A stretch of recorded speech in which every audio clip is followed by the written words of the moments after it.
A very good morning to all of you. We've been talking about chapter 2 of Terry Eagleton's Marxism and literary criticism. We now talked about his views on form and content with reference to Karl Marx, then Hegel, and the differences and similarities between Hegel and Marx's thoughts, aesthetic thoughts. The relation between form and content also was considered with reference to Christopher Caldwell, and we also understood the inner logic of content. We understood the relationship between form and ideology in the previous lecture. We understood how novel as a literary form emerged during the 18th century England.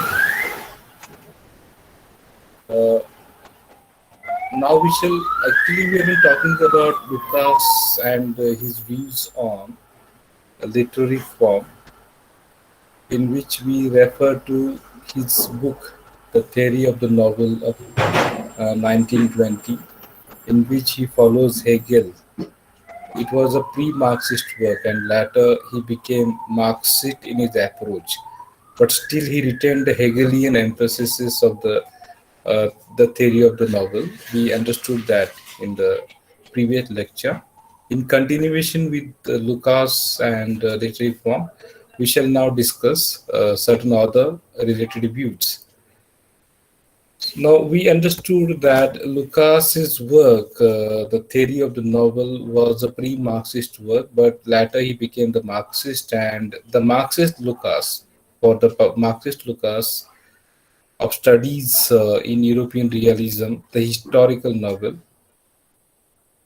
The greatest artists are those. Actually, he talks about the greatest artist. Okay. Uh, Means he talks about European realism and the historical novel. You might be knowing something about the historical novel with reference to uh, uh, what we call Williams, not Williams, Scott. No, you might be knowing with reference to Scott and historical novel. Uh, According to Lucas, Marxist Lucas, we are now talking about, the greatest artists are those who can recapture and recreate a harmonious totality of human life. So, this is what Lucas, as a Marxist, thinks about the studies in European realism and the historical novel. With reference to this, he thinks the greatest artists are those who can recapture. You are familiar with the word capture and recreate a harmonious totality of human life. Harmonious means I hope something which is homogeneous. It should be a totality. Means everything should be covered. Everything of human life should be covered, and the artist who is able to do that is the greatest artist. And further, he says, in a society where the general and the particular, the conceptual and the sensuous, the social and the individual are increasingly torn apart. Now, these words are very important. He talks about a kind of dichotomy. He talks about the opposition between the general and the particular, the conceptual and the sensuous. The conceptual means something which is related to your mind, and sensuous means something which you pursue by your sense organs. Okay. Uh, General and particular, you're familiar with. Particular, for example, individual to what we call general. Particular refers to, for example, I'll tell you now, when you talk about William Shakespeare's literature, that is being particular. But when you talk William Shakespeare in the context of British literature, that becomes a general discussion from particular to general. And then the social and the individual. These particular aspects were taken into consideration while understanding a society. and a society in which these aspects are increasingly torn apart. It's a passive sentence. You must have realized some agent is there, and this agent is tearing apart. To torn apart means to separate them. They are separated, getting separated, or torn is a negative term as such. Cloth is torn, we say, So this tearing apart is taking place, and who is responsible or what is responsible for this? So the agent is mentioned by the alienations of capitalism. A kind of alienation is created because of capitalism. So in this such a society, the great writer draws these dialecticality together into a complex totality. So there is a kind of division, there is a kind of dialecticality, and this dialecticality is brought together into a complex totality by the great writer. Harmonious relation means there is no conflict as such. Harmony is the situation wherein there is no conflict.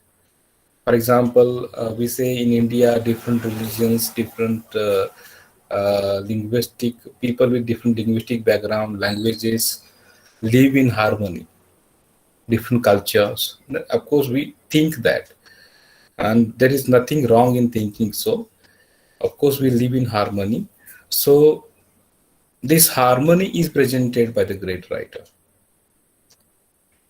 And the great writer draws these dialectical relations between general, the particular, the conceptual, and the sensuous, etc., together into a complex totality. He tries to bring together all these dialectical aspects. So, the great writer's novel, fiction means novel, mirrors means reflects, presents. Literature is the mirror to society, is the reflection of society. So the great writer's fiction mirrors the complex totality of itself in a microcosmic form. So a story is a kind of microcosmic form of society. Microcosmic means a very minute, little we can say. Means literature itself is a social institution, and it is the microcosmic form of the world or of the society. And the complex totality of society is mirrored in this microcosmic form. And while doing this, great art combats the alienation, fights against the alienation and fragmentation of capitalist society. Capitalism creates a fragmented society, this disharmonious society, the society which is torn apart. There are conflicts between general and particular, the conceptual thought thinking and the sensuous thinking, the social identity and the individual identity. Such kind of disharmony is already there because of capitalism. And the great art fights against such kind of alienation and fragmentation of capitalist society. And it projects a rich, many-sided image of human wholeness. It is a kind of mirror. And this mirror projects, shows, displays a rich, many-sided image of human wholeness. It is not one-sided. It should not show only one side, one part.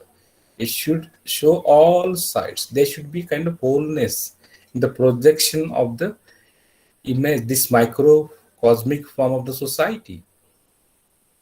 And Lucas called this kind of art as realism. This is what realism is for Lucas. And this realism, now actually he refers to the Greeks and Shakespeare and even Balzac and Tolstoy. Greek writers, William Shakespeare means British writers, especially Shakespeare, and the writers like Balzac and Tolstoy, Russian writers, German writers, all means he takes it to include all realism is there in Greek, Shakespeare, etc. So the three great periods of historical realism he mentions are ancient Greece, the Greek literature he refers to, the Renaissance, and the France in the early 19th century. So these are the three great periods of historical realism. One is ancient Greece, and then the Renaissance period, which was all over Europe during the 15th and 16th century. Even in England, the Renaissance was there during the Elizabethan period.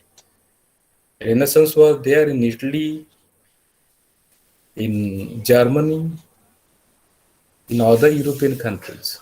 You must be knowing something about Renaissance. So it is the revival of learning. You should know the background, what happened during the Renaissance period. You must be knowing with the fall of Constantinople, today's Istanbul, in Turkey, we say Turkestan. So what happened? Means with the Roman scholars, Greek scholars, they came to Italy, and from Italy, the Greek and Roman knowledge spread across Europe. Many scholars from England, France, etc., visited Italy, and that period is called the Renaissance period.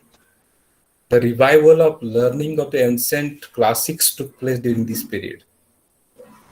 So, Lucas refers to these periods as historical, great periods of historical realism.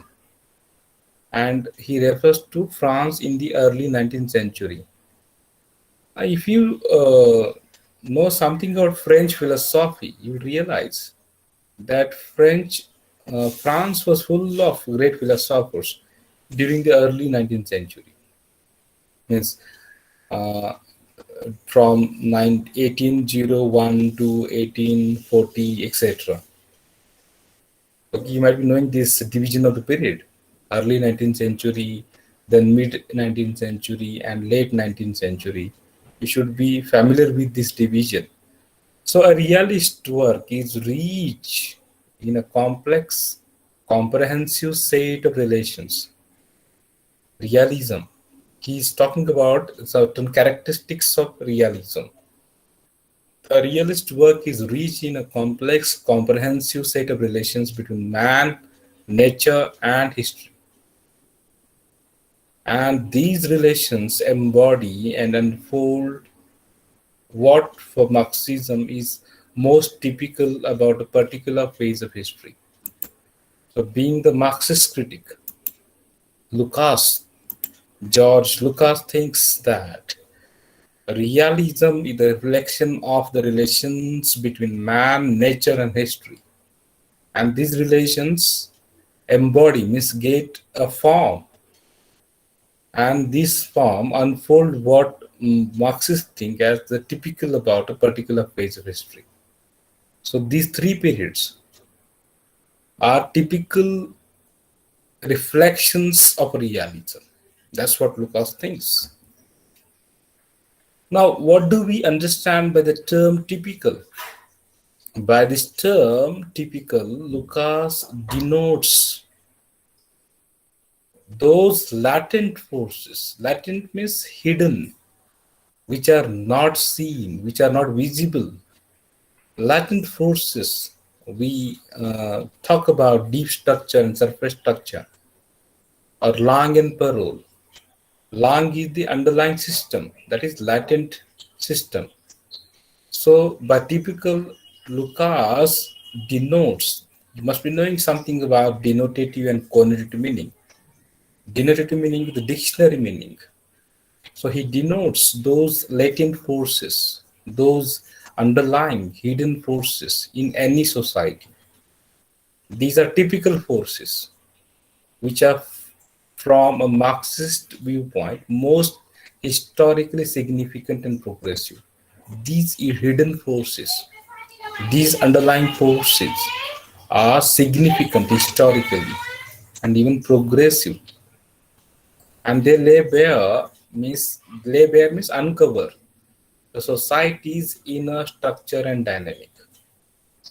Based on these latent forces, we can understand the society's inner structure and dynamic.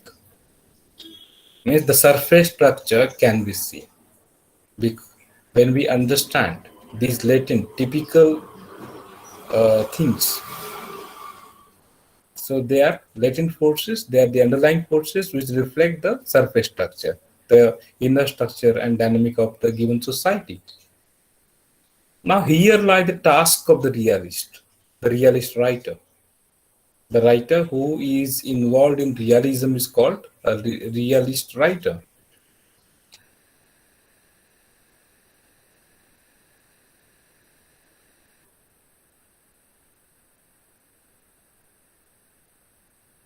The task of the realist writer is to flesh out these typical, flesh out the typical trends, to talk about these typical trends, to show the world the typical trend forces in sensuously realized individuals and actions. Okay, means they have to make the individuals aware of these particular forces, typical trends, and while doing so, he links the individual to the social whole. The individual, when, for example, you are individual students, when you read about these things, you are connected to this particular information, these the typical trends. So the writer has this particular task, the realist writer, to connect the individual to the social whole. The realist informs each concrete particular of social life with the power of the world historical.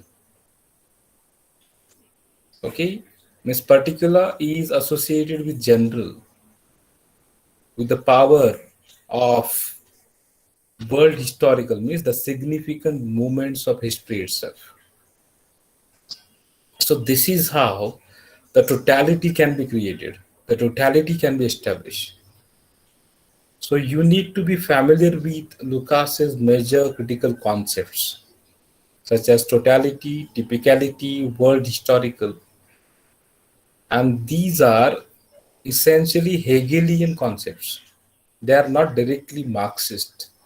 So although he was the Marxist critic, what we see is that he emphasizes on Hegelian ideology. So although Marx and Engels certainly use the notion of typicality in their own literary criticism, Lucas follows Hegel to use these critical concepts.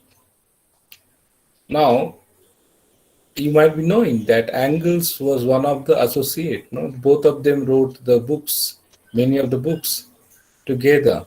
For example, Communist Manifesto, etc. So Engels remarked in a letter to Leslie. Leslie is a lady companion. So he wrote to her that true character must combine typicality with individuality.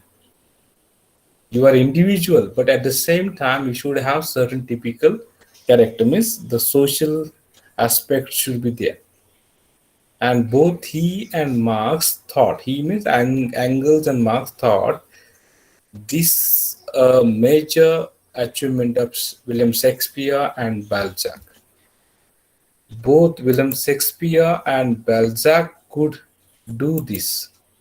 Therefore, they are great realists. Now, we have been referring to Balzac every now and then. We need to understand that Honoré de Balzac was the French writer, French novelist and playwright of 19th century. He was born on 20 May 1799 and died in 1850. So both Shakespeare and Balzac could do this. They could bring typicality with individuality in their works. Therefore, they are the great realists.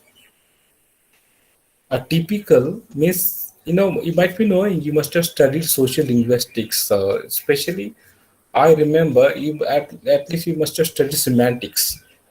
In semantics, you must have come across prototypes. For example, a crow or a sparrow is a typical example of a bird family. It's representative. It's when we utter the word bird, penguin does not come in your mind. Penguin cannot become a prototype. It is not a typical bird. A, means typical means representative characters should be there. A typical or representative character incarnates. Incarnates means takes birth, rebirth. Incarnates means gives birth to historical forces without thereby ceasing to be richly individualized. At the same time, they remain individual. Means they talk about the historical forces, the latent forces at the same time. For example, William Shakespeare has his own individuality, but he also represents his age. And for a writer to dramatize those historical forces, he must be progressive in his art. A writer must be progressive. So, what Lucas says is that all great art is socially progressive in this sense. In the sense that whatever the author's conscious political alliance, I had referred to Walter Scott a short while before. He is well known for his historical novels. Was Walter Scott, the British novelist. And then we refer to Balzac, the French novelist. So they have this conscious political alliance. In the case of Scott and Balzac, he refers. It is overtly reactionary. Overtly means which can be seen. Overt and covert. You must be knowing the words. When I talk about these things, you should note down. You should note down the word to enrich your vocabulary, to make you more powerful in your vocabulary. So this great art realizes the vital world historical forces. World historical means the significant moments of history of an epoch, of that age, of that period. Yuga Parivartak म्हणतो आपण, an epoch which make for change and growth, revealing their unfolding potential in its fullest complexity. So these are the features of great works. Great works, have this awareness. They are socially progressive. Means they are socially progressive in a sense that the author's conscious political alliance is reflected in such works. It realizes the vital world historical forces of an epoch of that age, which make for change and growth. Okay, so this is how we understand the typical characteristics of realistic art. In the next part of the lecture, again, we shall continue with his ideas. There are many things which we need to understand because George Lucas was one of the greatest Marxists of this age. We shall talk about him in the next lecture.